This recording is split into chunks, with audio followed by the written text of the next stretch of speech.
Child prodigy. पिछले भाग में हमने जाना कि कैसे आइंस्टाइन ने केवल 15 साल की उम्र में ही अपना स्कूल छोड़ दिया था, जिस कारण वो एक स्कूल ड्रॉप आउट बन गए थे। ये उनके माता पिता के लिए एक बहुत बड़ी दिक्कत की बात बन गई थी। वो घबरा गए थे कि आखिर अब एल्बर्ट अपनी जिंदगी में क्या करेंगे। इसके साथ उनकी आर्थिक स्थिति भी इस वक्त मजबूत नहीं थी। म्यूनिक में जब से उनके माता पिता का व्यापार खत्म हुआ था, तब से वो लोग अपनी सेविंग्स के भरोसे ही गुजारा कर रहे थे। ये बात एल्बर्ट भी जानते थे। अपने माता पिता को अपने ऊपर भरोसा दिलाने के लिए उन्होंने मिलान के एक बुक स्टोर से जूल्स वियोल्स द्वारा लिखी गई फिजिक्स की पहली 3 किताबों के एडिशन खरीद लिए। लेकिन जब उन्होंने कहा कि वो पॉलिटेक्निक एंट्रेंस एग्जाम के लिए प्राइवेट स्टडी करेंगे, तो उनके माता पिता फिर सोच में पड़ गए थे। उनके पूरे घर में किसी को ये विश्वास नहीं हो रहा था कि वो इस एंट्रेंस एग्जाम में सफल हो पाएंगे। देखा जाए तो ये शक बिल्कुल जायज था। मान लीजिए अगर आपके घर में कोई बालक कहे कि वो 1 साल में आईआईटी का एंट्रेंस एग्जाम निकाल लेगा, तो आप भी ये बात कहीं ना कहीं हंसी मजाक में टाल देंगे। इसी वक्त आइंस्टाइन के घर में उनके अंकल जैकब का टेक्सटाइल का काम तेजी से बढ़ रहा था, जिस कारण आइंस्टाइन के परिवार वालों ने तय किया कि आइंस्टाइन को अंकल जैकब के यहाँ इटली में भेज दिया जाए, जिससे वहां पर आइंस्टाइन पढ़ाई के साथ साथ धंधे को भी सीख पाए। ये फैसला ये सोच कर लिया गया कि अगर एल्बर्ट पॉलिटेक्निक के एंट्रेंस एग्जाम में किसी कारण से असफल होते हैं, तो वो किसी तरह अपनी बाकी की जिंदगी का गुजारा करना सीख जाएं। इटली जाना आइंस्टाइन के लिए भी उस उम्र में बहुत बड़ी बात थी। जो बच्चा आज तक सिर्फ 2 शहर और 1 देश में रहा हो, उससे ये कहना कि तुम्हें दूसरे देश में जाकर रहना है, ये उनके लिए जिंदगी बदलने वाला निर्णय था। लेकिन संतुष्टि की बात यह थी कि आइंस्टाइन को इटली बहुत पसंद आया था। उनका कहना था कि वहां के लोग बहुत सभ्य थे। इटली में पॉलिटेक्निक एंट्रेंस एग्जाम की तैयारी करते हुए साथ में वो फैक्ट्री में अलग अलग नौकरी करने का प्रयास कर रहे थे। वो ये सारी नौकरी अपने अंकल जैकब की फैक्ट्री में ही कर रहे थे।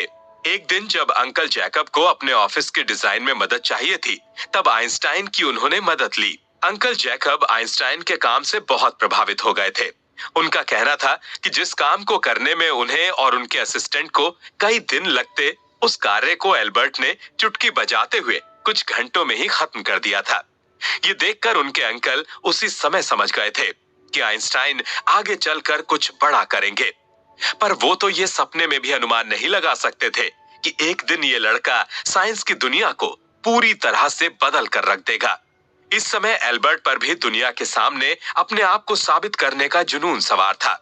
उन्होंने इस समय अपनी जिंदगी का पहला एस्से लिखा था। ये एस्से उन्होंने examination of the state of the ether in the magnetic field पर लिखा था।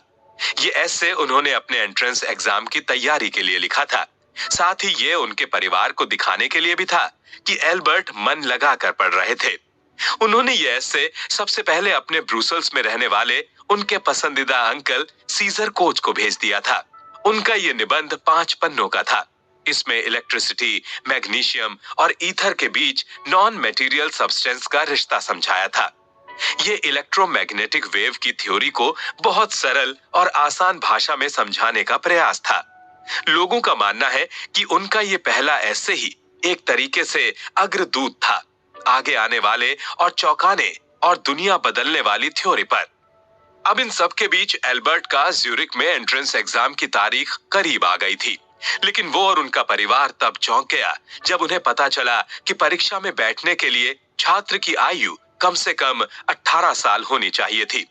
लेकिन आइंस्टाइन तो ठहरे केवल 16 साल के। ये एक दिक्कत की बात बन गई थी। लेकिन किस्मत से उनके परिवार की यहाँ भी जान पहचान निकल आई। उनके परिवार के एक खास दोस्त गुस्ताव मेयर ज्यूरिक के नागरिक थे। उन्होंने एल्बर्ट के परिवार के कहने पर एल्बर्ट की अर्जी पॉलिटेक्निक के प्रिंसिपल से लगा दी थी। उन्होंने वहां के प्रिंसिपल को आइंस्टाइन को चाइल्ड प्रोडिजी या एक खास बच्चे की तरह परिचय दिया था।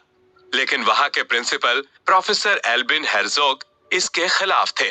पर एल्बर्ट को उनके मैथ प्रोफेसर द्वारा चिट्ठी को पढ़कर उन्होंने एल्बर्ट को परीक्षा देने की स्वीकृति दे दी थी। एल्बर्ट एग्जाम देने ज्यूरिक अक्टूबर में आए थे। एल्बर्ट ने इंजीनियरिंग डिपार्टमेंट का एंट्रेंस एग्जाम देने का निर्णय लिया था। उनकी परीक्षा 8 अक्टूबर को शुरू हुई थी और कई दिन तक चली थी। उस समय एंट्रेंस एग्जाम अलग ढंग से लिए जाते थे।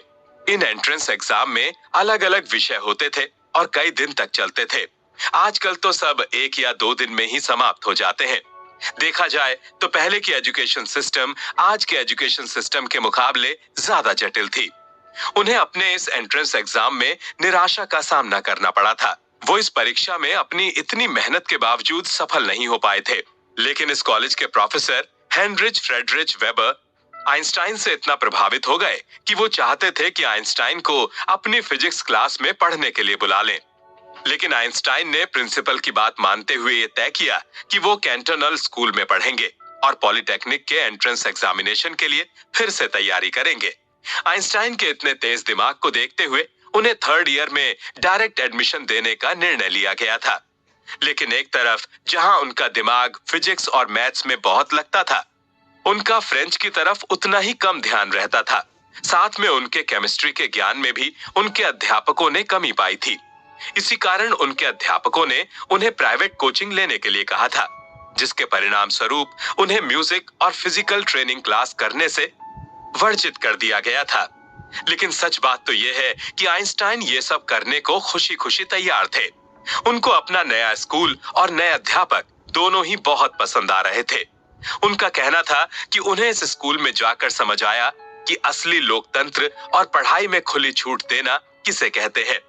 जहां एक तरफ जर्मनी में उन्हें जबरदस्ती फिजिकल ट्रेनिंग की ओर भेजा जाता था, दूसरी तरफ उनके नए स्कूल में उन्हें अपने हिसाब से अपने विषय और आगे चलकर अपनी आजीविका ढूंढने की छूट दी थी। आइंस्टाइन के अनुसार ये पहली बार था जब किसी स्कूल में पहुंचकर आजाद होने का मतलब समझ आया था। यही पढ़ाई करते समय वो विंटेलर फैमिली के साथ पेइंग गेस्ट की तरह रह रहे थे। उनके परिवार से आइंस्टाइन के संबंध गहरे हो गए थे और अब एक तरह से वो उनका दूसरा घर ही बन गया था। एल्बर्ट को ये जगह बहुत पसंद आ गई थी और वो चाहते थे कि वो इस देश के नागरिक बन जाएं। लेकिन एक वास्तविक जीवन से जुड़ा सच ये भी था कि वो जर्मनी के नागरिक थे, जिस कारण उन्हें दूसरे देश की नागरिकता नहीं मिल सकती थी। इस चीज से हताश होकर आइंस्टाइन फिर से पढ़ाई में मन लगाकर जुट गए थे। उन्हें अपनी मेहनत का फल सन 1896 में मिला, जब उन्होंने पॉलिटेक्निक स्कूल का एंट्रेंस एग्जामिनेशन पास कर लिया। जिसके बाद एल्बर्ट ज़ूरिक आए और उन्होंने अपनी पढ़ाई शुरू कर दी थी। यहाँ उनके काफी नए सहपाठी बने। ज्यादातर मित्र उनसे काफी बड़े थे और सब भिन्न भिन्न जगह से पढ़ने आए थे। शुरू में तो आइंस्टाइन को हॉस्टल में रहने में दिक्कतों का सामना करना पड़ा था, जिस कारण उन्होंने कई बार हॉस्टल बदला। उनको हॉस्टल का खाना पसंद नहीं था। इसी कारण या तो वो किसी बाहर की दुकान से पेस्ट्री खा लेते थे, वरना वो अपने पुराने मकान मालिक के यहाँ जाकर खाना खा लेते थे। जब उन्हें अवकाश मिलता था तो वो सैर करने के लिए झील और पहाड़ों के पास जाकर समय व्यतीत करते थे। इन सब के अलावा आइंस्टाइन में कुछ खराब आदतें भी थीं, जैसे कि वो अपने पहनावे को लेकर बहुत लापरवाह थे। साथ ही वो भुलक्कड़ भी थे और अक्सर इम्पोर्टेंट चीजों को लाना भूल जाते थे। इस आदत से उनके दोस्त और अध्यापक दोनों आजीज आ चुके थे। यहाँ तक कि कुछ लोग तो इस बारे में आइंस्टाइन के पिता से शिकायत भी कर चुके थे। सब परेशान रहते थे कि ये आगे चलकर क्या करेगा, अगर अभी से ही ऐसे भूलने की बीमारी लगी हुई है। लेकिन इस समय आइंस्टाइन का दिमाग तो कहीं और ही लगा हुआ था। वो भौतिक यानी बाहरी संसार के बारे में ज्यादा से ज्यादा ज्ञान प्राप्त करना चाहते थे। साथ ही वो आगे चलकर गणित के भौतिक शिक्षक बनना चाहते थे। इसलिए वो अपने आप को इन विषय में मजबूत करने के लिए ज्यादा से ज्यादा अध्ययन कर रहे थे। इसी बीच हर बड़े होते लड़के की तरह उनका ध्यान भटकाने के लिए काफी लड़कियां उनकी जिंदगी में आईं। आइंस्टाइन को भी लड़कियों के साथ समय व्यतीत करना अच्छा लगता था। अक्सर वो लड़कियों के साथ पाए जाते थे और वो उन्हें अपनी संगीत की कलाकारी से लुभा लेते थे। लेकिन उन्होंने इस डिस्ट्रैक्शन को अपनी प्रोफेशनल जिंदगी में कभी बीच में नहीं आने दिया था। इसीलिए जब उन्होंने अपना कोर्स सन 1900 में खत्म किया तो उनको 6 में से 4.91 अंक प्राप्त हुए थे। ये आइंस्टाइन के लिए बहुत बड़ी उपलब्धि थी, जिसके बल पर उन्होंने अपने लिए नए दरवाजे खोल लिए थे, जिससे उनकी जिंदगी ने एक उज्जवल भविष्य की तरफ करवट ले ली थी।